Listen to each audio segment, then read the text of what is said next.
ह्याला आता काय काय देत आहे खाद्य मग? यांना स्टार्टर म्हणून फीड आहे आता. 3 नंबरच्या बॅचला आता आपण फिनिशर वापरते, त्यांना स्टार्टर वापरते आता. बरं, आता हे आजारी वगैरे पडतात काही?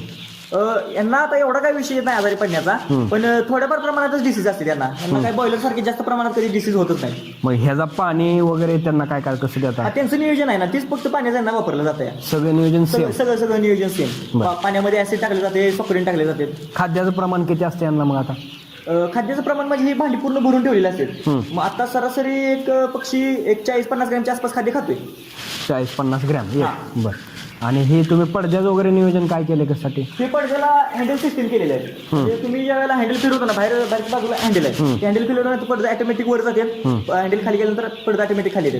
ज्या वेळेला पावसाळा असतो ना, पावसाळ्यात फक्त पडदे वर घ्यायला लागते. आणि ह्याच्या इथं 35 दिवसापर्यंत 30 दिवसापर्यंत फक्त थंडीपासून वाचवण्यासाठी पडदे वर म्हणा या गोष्टी केल्या जातात.